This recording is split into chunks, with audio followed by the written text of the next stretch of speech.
네, 시청자 여러분 안녕하십니까. 출발 마케돈 예민수입니다. 7월 18일 목요일입니다. 대부분의 자산들이 내렸습니다. 주가, 아시아, 유럽, 미국 다 내렸죠. 미국은 넷플릭스가 주가가 많이 밀리고 있습니다. 본장에서는 많이 안 밀렸는데요. 시간에서 지금 12% 밀리고 있네요. 이익은 시장 기대치를 충족했는데 특별히 이제 글로벌 수요가 좀 부진했다는 얘기가 나오면서 실적에 대한 우려감이고요. 유가도 떨어졌고요. 채권 가격도 하락했네요. 금리가 올랐으니까요. 달러도 0.2% 떨어졌고 비트코인도 그동안 잘 가다가 떨어졌습니다. 오른 자산은 금밖에 없네요. 전반적으로 시장 자체가 조금 좀 톤 다운되는 그런 분위기이고요. 우리 야간 선물은 0.26% 하락해서 역시나 글로벌 시장의 분위기들을 좀 반영하면서 오늘도 출발 자체는 외국인들이 강하게 어떤 매수를 해준다거나 반도체 가격이 오른다거나 이런 요인이 없으면 출발 자체는 조금 약세로 예상됩니다. 출발 마케돈 일부 지금부터 시작하겠습니다.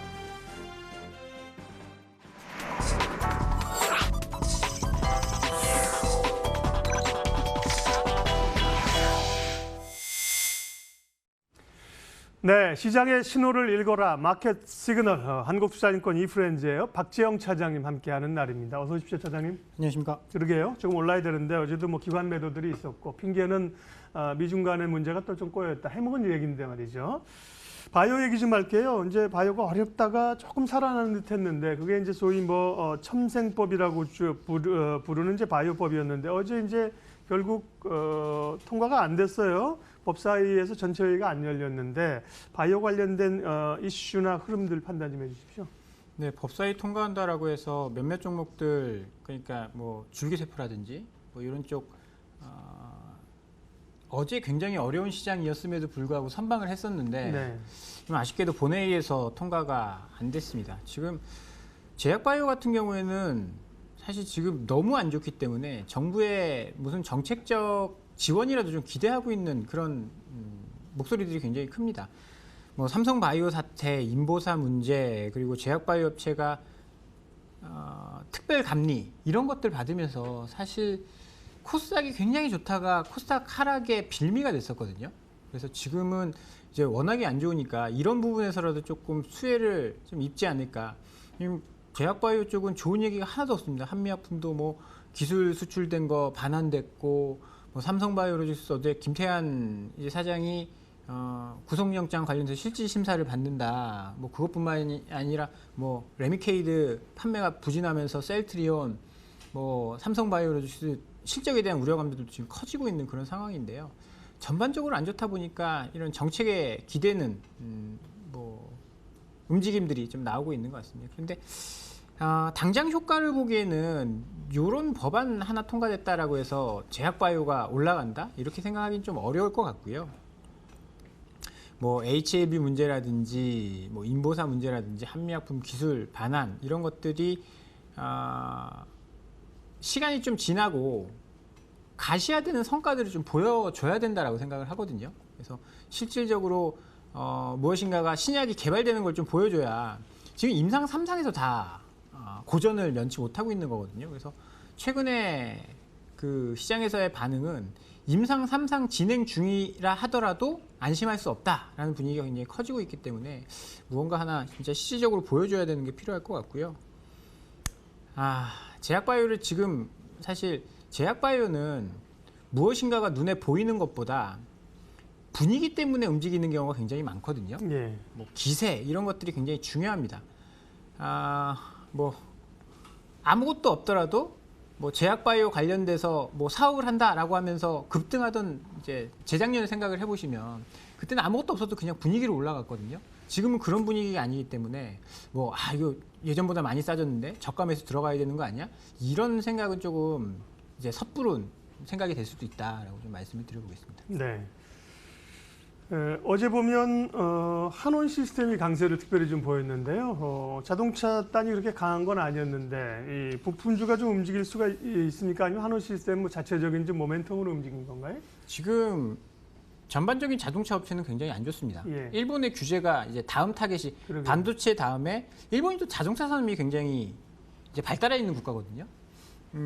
다음 타겟은 자동차가 자동차 기계 이런 쪽이 될 수 있다라는 이제 뭐 이야기들이 나오면서 자동차는 전반적으로 안 좋았습니다. 특히 일본이 소재 쪽의 기술이 좋기 때문에 수소차에 들어가는 뭐 소재라든지 이런 것들은 국내에서 의존도가 많이 높습니다. 그리고 2차 전지에 대한 소재 이런 것들도 의존도가 높은 것으로 지금 알려지고 있는데 그런 부분들이 자동차 전반적인 성장을 좀 제한하는 것이 아니냐라는 분위기들이 나왔습니다. 그런데 이 한온 시스템 같은 경우에는 전기차 이런 쪽에 굉장히 좀 경쟁력이 있는 업체거든요. 공조 업체입니다. 어제 어떤 뉴스가 나왔냐면요. 폭스바겐의 MEB라는 전기차 관련된 플랫폼입니다. 예. 대량 생산을 할 수 있는. 이걸 포드와 제휴한다. 포드도 이 플랫폼을 사용해서 전기차를 만들겠다라는 뉴스가 있었거든요. 이 MEB의 한온 시스템이 참여를 하고 있습니다. 폭스바겐의 전기차죠. ID3. 여기에 지금 한온 시스템이 참여하고 있는데 이 플랫폼이라는 게 어찌됐든 대량 생산을 해서 뭐 전기차를 좀 쉽게 만들고 대량 생산을 하기 위한 이 플랫폼인데 뭐 이 업체 저 업체 다 끼어들면 규모의 경제를 실현하기 어렵지 않겠습니까? 그래서 아마 폭스바겐의 ID3에 들어가는 한온 시스템의 공조 장치가 포드에도 들어갈 가능성이 있다라고 하면서 어제 뭐 강세를 보였는데요. 지금 일반 내연기관 자동차는 성장세가 굉장히 떨어져 있는데 전기차는 그래도 성장세가 계속 가파르게 진행이 되고 있는 그런 상황이거든요. 2차 전지 가장 중요하고요. 전기차에서. 그러니까 배터리가 굉장히 중요하고 그다음에 그 배터리의 효율을 높일 수 있는 공조 장치가 굉장히 중요한데 여기와 관련된 기술력, 경쟁력을 가지고 있다라는 분석들이 나오면서 한온 시스템이 어제 사실 어제 오르는 종목이 거의 없었는데 대형주 중에 강세를 보이는 모습을 연출을 했습니다. 네. 자동차 부품주라기보다는 이제 어쨌든 전기차 쪽으로 그렇죠. 그런 쪽으로 보셔야죠. 그래서 가는 거죠. 네. 수소차 모멘텀이 요즘 다시 좀 쑥 들어간 가운데 네. 전기차 쪽으로 관심이 높아지고 있습니다. 오늘 한국은행 금융통화위원회가 있습니다. 시장 자체에 큰 영향을 주기는 어렵겠죠.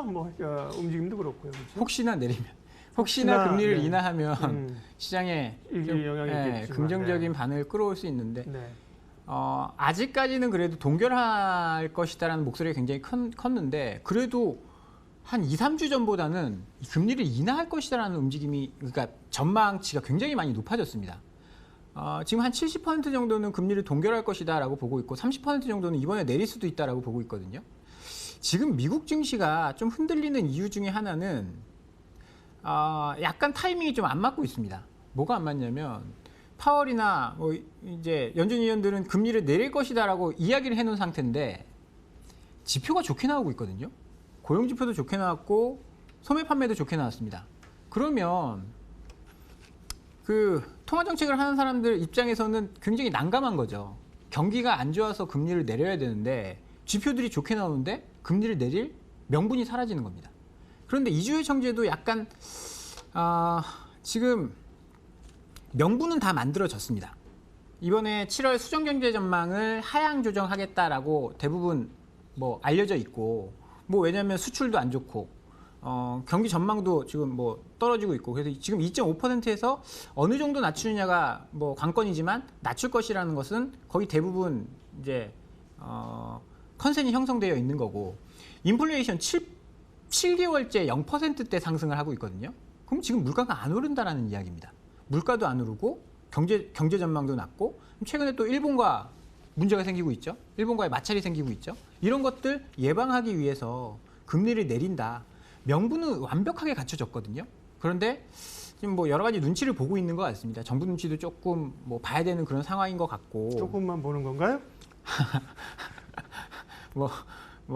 많이 보겠죠. 네, 많이. 왜냐하면 부동산이 요즘 그렇죠. 좀 이런 것도 좀 부담스러운 얘기예요. 강남 쪽에 집값이 네. 다시 정고점을 회복했다. 이런 이야기들이 나오고 있어서 분양가 상한제하고 분양가 상한제 하겠다라고 하는데 한은에서는 금리를 낮춰버리면 이게 엇박자가 나는 거거든요. 눈치를 안 볼 수 없는 상황인데 경제를 살리는 게 더 중요하다라고 본다면 다음 주에 GDP 성장률 발표가 있습니다. 2분기. 1분기에 마이너스 0.4%가 나왔기 때문에 2분기에는 잘 나올 가능성이 있어요. 기저효과 때문에. 그렇게 되면 이주열 총재가 이번에 금리를 동결하고 다음에 낮추겠다라는 방향이 조금 머쓱해질 수 있습니다. 미국과 비슷한 상황이 나올 수 있죠. GDP 성장률이 예상치보다 좋네라고 하면서 다음 금리 인하 기대감이 좀 사라질 수 있다는 거죠. 지금 연준도 보험성 인하라는 표현을 계속 하고 있지 않습니까? 우리도 지금 그런 게 필요한 상황이다라고 보면 이주열 총재가 오늘 어떤 결정을 내리실지는 모르겠지만 금리를 내리는 것도 지금 우리만 주가 상황이라든지 경제 상황을 보면 우리만 거의 왕따 당하는 그런 모습들이 보이고 있거든요. 이런데 좀 해결책이 될 수 있지 않을까라는 생각을 좀 해봅니다. 예. 미국도 사실 미국 연준이 그렇게 내려야겠다는 강한 스탠스가 모여진 건 아니죠. 미국도 워낙 이제 금리 인하에 대한 압박이 좀 크니까 비켜갈 수는 없는 문제이고요. 근데 우리는 어쨌든 간에 최근에 보면 글로벌 상황들 보고 미국 증시를 움직이는 거 보고 움직였지 선제적으로 움직이는 경우는 근 1년 새 없던 것 같아요. 기조 자체가. 그래서 아마 동결 쪽 얘기를 많이 하는 것 같고요. 시장이 이제 2100선을 사실은 다시 터치 못하고 밑으로 흘러갑니다. 그런 가운데 대차 잔고가 요즘 많이 늘었다면서요. 그래서 공매도 늘고 시장을 부정적으로 보는 사람들이 많은 것 아니냐, 주가 하락할 가능성 있지 않느냐 이런 주장이 있다면서요. 근데 여기에 대해서 키움증권에서 분석을 해놨는데 대차 잔고랑 주가랑은 상관관계가 높지 않다. 그렇게 결론을 좀 내렸고 사실 분위기가 안 좋다 보니까 대차 잔고가 좀 늘어나고 있는 그런 모습인 것 같고요. 지금 일본의 추가 수출 제재 여부가 오늘 굉장히 중요합니다. 시장을 봤을 때 오늘 금통이 중요하고요. 오늘 일본이 제3국 중재위원회 설치하자라고 그러니까 테이블로 나와라라고 한 시한 마지막 날이거든요. 18일. 여기서 지금 우리 정부는 청와대에서는 좀 일관되게 그러지 않겠다라고 하고 있기 때문에 여기서 뭔가 해결이 나기는 어려울 겁니다. 그러면 일본이 다음 단계로 넘어가겠죠. 다른 제재안이 나온다라고 한다면 시장 살짝 흔들릴 수도 있어 보이고요. 장기화되진 않을 것이다라고 보고 어제 외국인이 선물을 한 7,000계약, 8,000계약 가까이 매도를 했습니다. 이거는 제가 봤을 때는 현물은 사고 선물을 이렇게 팔아놓은 거는 약간의 해치성이 아닌가 생각이 들거든요. 오늘 금통위도 있을 거고 앞서 말씀드린 것처럼 일본의 추가 제재안이 나올 가능성이 있기 때문에 방어하는 측면에서 해치적인 매도 물량이 있었는데 계속되는지 한번 봐야죠. 외국인들이 계속 선물 매도하고 그 다음에 현물 매도로 넘어가는지를 좀 봐야 될 것 같고 그렇지 않다라고 하면 어제도 삼성전자는 샀거든요. 외국인은 지금 계속 일관되게 IT를 사고 있고 이게 지속된다라고 한다면 글쎄요. 저는 아주 최악의 상황까지는 가지 않을 가능성이 높고 일본의 제재도 시간이 지나면 조금 무뎌질 가능성이 전 높다라고 생각을 해서요. 지금 당장은 조금 오늘 내일까지는 흔들리는 시장이 될 수 있겠지만 다음 주 외국인 수급을 한번 좀 보면서 대응하면 좋을 것 같습니다. 섹터 관련된 것 두 가지만 여쭤볼게요. 2차 전지하고요. 반도체 소재입니다. 2차 전지는 앞서도 잠깐 말씀을 하셨는데 전기차나 2차 전지는 모멘텀이 좀 살아 있습니까? 공략해 볼 만합니까? 근데 이게 제가 생각할 때는 2차 전지가 굉장히 전기차 관련된 섹터가 굉장히 오래 끌어온 이 테마거든요. 한 12년부터 테슬라가 모델 S를 만들면서 끌어온 테마인데 계속 가기는 어려울 거예요. 이게 또 시간이 지나면 경쟁도 심해질 거고 얼마 전에 LG화학이 SK이노베이션에 소송 걸고 그랬잖아요. 인력 빼간다. 그거 다 이제 경쟁이 커지는 거거든요. 그래서 지금 당장은 성장성이 있기 때문에 그렇지만 예전과 같이 파워풀한 상승은 좀 기대하기 어려울 것 같고 전기차 외에 앞서 소재 이야기하신 거는 지금 분위기상으로는 좀 한번 기대를 해볼 수 있을 것 같습니다. 이게 어찌됐든 간에 일본이 한번 이런 표현이 되죠. 시비를 걸고 왔으니까 다음에 또 언제 그렇죠. 안 그러라는 법은 없거든요. 그러면 이번에는 정부가 정책적으로도 밀어줄 가능성이 있고 R&D라든지 아니면 세제 혜택이라든지 그다음에 삼성전자도 한번 뒤었기 때문에 수직 계열화라든지 이런 거를 시도할 가능성이 높아요. 삼성전자 같은 경우에 예전에 디스플레이 산업을 이제 보시면요. LCD 처음에 성장할 때 장비주들의 지분을 매입을 했습니다. 그런 것들이 나올 가능성이 저는 충분히 있다라고 보고요. 긍정적인 시선으로 바라보셔도 좋을 것 같습니다. 네. 그러니까 거기까지 답변하셨습니다. 어쨌든 이제 일본의 수출 규제에 따라서 반도체 소재 쪽이 좀 움직였는데 이것도 사실은 이제 시장에서는 결과가 나오려면 시간 오래 걸리는 것 아니냐 이렇게 나오면서 조금 이제 흔들거림이 있는데요. 그런 쪽은 어쨌든 단기적이든 조금 중기적이든 해결하고 갈 가능성이 있다고 이제 보신 거고요. 네. 넷플릭스가 그렇게 해요. 실적이 안 좋아요. 넷플릭스하고 사실은 국내 엔터주하고 뭐 직접적인 관련은 없는데 오늘 뭐 엔터주 이런 건 조금 부정적인 영향을 간접적으로도 좀 받겠습니다. 미디어 콘텐츠들 혹시 요즘 관련된 좀 아이디어 있으세요? 보면 뭐 스튜디오 드래곤 이런 거 조금 올라왔거든요. 네. 그 송혜교 씨 나온 드라마가 뭐였죠? 만화서. 최근에 그 뭐 남자친구요? 네, 뭐 네. 그런 것들, 네. 그다음에 아수달 연대기 네, 이런 네. 것들이 기대를 굉장히 눈높이가 많이 높아졌죠. 네, 네. 뭐 넷플릭스에서 투자를 많이 했다라고 하면서 기대가 컸었는데 네. 그 기대를 충족시켜주지 못하다 보니까 주가가 조금 흔들리는 거고. 그런데 한국의 컨텐츠 경쟁력은 전 충분히 높다라고 생각을 하거든요. 그러면 넷플릭스 지금 이렇게 흔들리는 건 너무 많이 올라왔었고, 지금 뭐 미국 전반적으로 이제 어제 시장을 보더라도 금융주도 실적이 다 좋았거든요. 맞아요. 금융주도 예. 실적이 다 예상치보다 좋게 나왔는데 앞으로 전망이 좀 안 좋아질 거다. 이런 것들 때문에 이제 많이 하락하고 있는데, 많이 올라왔기 때문에 변동성이 좀 커진 거다라고 보고요. 결국은 컨텐츠를 만들 수 있는 업체가 어떤 업체냐, 이런 게 중요하고 장기적으로 성장할 수 있다. 지금은 IP 싸움이거든요. 그래서 컨텐츠를 만들 수 있는 업체들, 스튜디오 드래곤이나 이런데 뭐 CJ E&M 최근에 좀 흔들리고 있긴 하지만 긍정적일 것이다라고 보여지고요. 뭐 관련이 있을지 모르겠지만 어제 라이온킹 개봉하고 30만 벌써 돌파했다라고 해요.